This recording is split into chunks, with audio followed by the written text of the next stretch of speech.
from the studios of the Bakersfield, California, it's time to open up with real people, real talk about real stuff.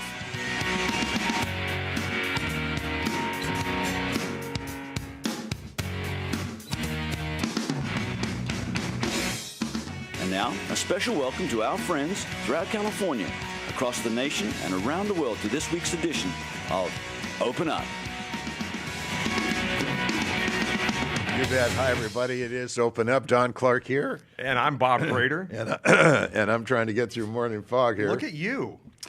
Hey, we really appreciate you coming. This is sort of my Christmas show. That's why I'm decked out. Tina is enjoying some time off. She'll be here next week, and then I'll be gone. So this is my last show of the season. I just want to wish you all the very best. Yes. Most Merry Christmas, and may what this sacred season is truly all about be fully yours this Christmas. So, Don, this is hands down my favorite season. And this particular year of this season has just been spectacular. Regardless of everything that's happening in the world, this is incredible this year, isn't it? why is it for you personally, Bob? I don't know. There's like an electricity that's in the air. I can feel things a little bit. There's a genuine, there's like a shift and a turning in people's hearts right about now, and it's just different. I can kind of look around and see it. It is. Yeah, I really like it. And I always got to brag on my buddy here. One of Bob's favorite things to do all year long in his life is to go right down on Union Avenue. I mean, that's the comparable to the combat zone that used to be in Boston, and wear a Santa Claus suit and just hand out gifts and hug kids and pimps and prostitutes. Come on.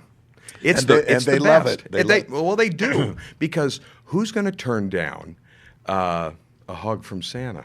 Santa's the most neutral, loved character maybe in all the world. So, yeah, what a pleasure and what a privilege it is for me. And honestly, we've got a couple of guys here who we're partnering with this year. So if I could, I'd like to introduce our guest today. We've got Doug Bennett, who is the founder and president of Magdalene Hope, as well as the founder and executive director of Restoration Ranch. Oh, you're good. How did I do? And we've got Pastor Al Jones, who is the senior pastor at the River here in Bakersfield at 17th and O. And I'll tell you right now, these are our partners. We've been doing this, my little group, we've been doing this for, this will be our 5th year. But this is the first time these two have joined with us. And it adds, maybe that's what it is. It adds an element of excitement for me. Remind me, Bob, where did this idea first spark in you? I'm going to go down on Union Avenue. I mean, that was a kind of an odd thing to think of in the first place. All right, so I'm an odd guy, right? And I pay attention to odd occurrences. And when I tell you that the Lord just talks to me sometimes, He just does. And He came to me 2 weeks before Christmas in 2000, I guess it would be 11. And He said, Bob, I need a favor. And I said, what can I do for you? And he said, I need you to buy a Santa suit. He said, I need you to rally some people and go down and bless the children of Union Avenue. Wow. And I thought it was an impossible task. Although I said yes, it seemed impossible. But 2 weeks later, there we were with a literal truckload of toys that were donated by the United States Marines through the Toys for Tots program. Right. And a big shout out to them again this year. Ty V, if you're watching, thank you so much for the toys this year. Toys for Tots and the United States Marines came through, and they loaded us up with more toys than you can imagine. Were you afraid when you first stepped out? I mean, were there any trepidation? Sure, of course. I'd never spent time on Union. And to be honest with you, I'm kind of, in my past, I've been like an isolationist. I'm the guy that could live on top of a mountain and be really happy if I never saw anyone other than my family. That's changed for me. Wow. And Union Avenue played a big part in that. As I went out and began to encounter the culture in a different way, I don't know what it did for them on Union Avenue, but I can tell you what it did for me. What? Changed my life, Don Clark. Completely changed my life. I'm a different person today because I was able to look and say yes. The power of yes, when we feel prompted by God to do things, the power of yes can change the world. So that's how I see stuff. Wow. Wow, what a story. Come on, man. And so these are the guys that, I'll tell you what, before I went on Union Avenue, this man right here, Doug Bennett, was already, he was a veteran. I know, he was out there. Yeah. Out there. Doug, why don't you tell us a little bit about Magdalene Hope, what sparked that, and what you do? Well, I mean, it was very similar to what happened with you. When I say that God just tells me things and I hear him, I do. But I like to ask him questions, and I like to figure out and ask why. And I don't think he's against that, you know. I think he likes the whys, you know. And if you look in the book of the, you know, in the Bible, there's all the men, you know, David and whatnot. They ask God, why are you having me do this? So I went out there to talk to prostitutes one evening with 14 other people. There's 15 of us. We divided up into 4 groups, and we walked Union Avenue for about an hour and a half, and just went out to pray for the prostitutes. And when we came back, the general consensus was, you know, they really don't want to talk to us. So I asked God why. You know, I said, I'd really like to minister to these women, but I don't really know how to do that. What do I do? And I felt like the Lord told me, pay them. And I was like, what? Like pay them for their time? Yeah, buy their time. Give them money for their time. So I was like, wow, that's crazy. And I asked him why. And he said, well, some of these women, this is the only profession that they know. This is the only time or the only chance that they have to make money, and they have children at home. And if they don't make money, then their kids are going to go without food. And that really broke my heart. He also said that some of them have pimps, and if they don't make money, they're going to get beaten, tased, that they'll get hurt. And by paying them, I would keep the pimp at bay, because I'm actually giving her money. So I didn't know the full extent of pimping at the time. So I prayed, and I didn't want to do it. I said, God, I don't want to do what you've called me to do. I don't want to do this. Clearly, you need someone else. You have the wrong gender and the wrong race. You need a black female, is what I told the Lord. And I'm sure that probably made him laugh. There's that old joke, you know, how do you make the Lord laugh? Tell him your plans. So I prayed. I said, I really don't want to do it. I've got some plans. Yeah. He's like, yeah, go Why ahead. don't you tell him to the Lord? And he's just laughing. Okay. So I fought it for a couple of months. I did do my homework. I called the Bakersfield Police Department. A gal answered the phone, and I said, I said, can I pay a prostitute money to talk to her? And there was a long pause, and the lady said, well, it's not against the law to pay someone to talk to them. And I said, oh, thank you. Wow. So about a month later... did you ever run into an undercover female officer down there? Absolutely, I have, yeah. And she was checking you out to be real? And oh, yeah. Well, by then, they knew what we were doing. I went in and sat with the chief of police. And, all right. And, yeah, one of the gals was working undercover, and I didn't know her. I met her 2 weeks later. She was an old... her fiance was an old... student of my wife. My wife's a school teacher, and I ended up doing their wedding.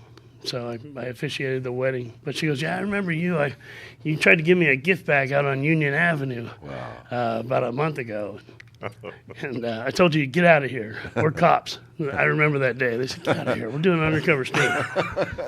Weren't we talking about Starsky and Hutch before we came in? This is very Starsky and Hutch. All right. As long as it's not T.J. Hooker, right? Oh, right. T.J. Hooker. Cha-chump.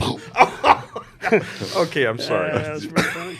I just got it. No, slow this morning. You're in that fog. Still in the fog. T.J. Hooker. Yeah, I got it. Okay, I got it. There you go. So I fought it. I didn't want to do it, and down in Pasadena, I went to a conference in Pasadena about a month later with a friend of mine, and I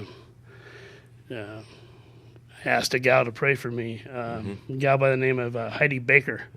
And she had called people forward and said, listen, if you believe that you want direction from God and maybe you're looking to go a little bit deeper in the Lord, and come down, I want to pray a prayer of impartation over you. that God would speak to you and give you a vision to go and do something more. So I thought, okay, cool. Here's something to do other than talk to the hookers, is what I thought. Right. So I went forward, and she was laying hands on people and praying for them, and came up to me, and she went to lay hands on me, and she looked at me, and she goes, "Oh, God already told you what to do. Go do it." And skipped Wow. over me and went and prayed for me. I was like, what? So I had to climb off the stage because everyone's laid out on the stage. I'm stepping over people. I get off the stage. I'm like, man, she went and prayed for me.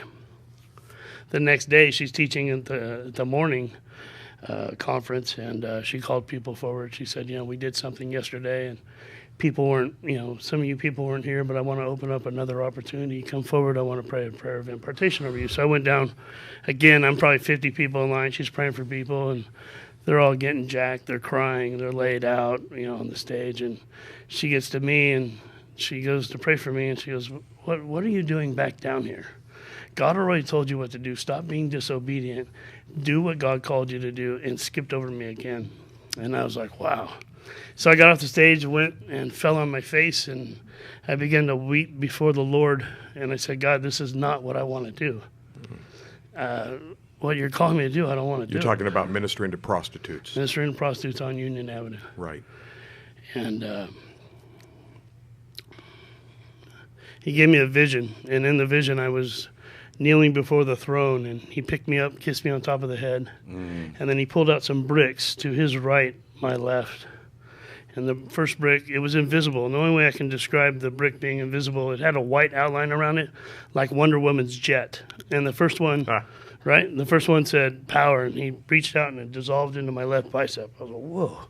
The next one he pulled out was boldness, and it dissolved into my body. The next one said zeal. And the last one said love, the brick of love, and he dissolved it into my heart. And then he spun me around and slapped me on my right butt cheek.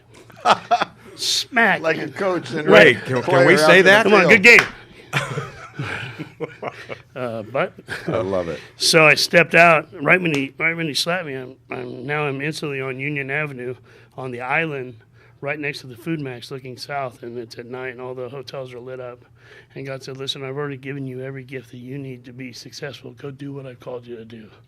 Right. And 2 weeks later, we launched Magdalene Hope. And so we're in our 7th year now. My goodness. And lives are being changed.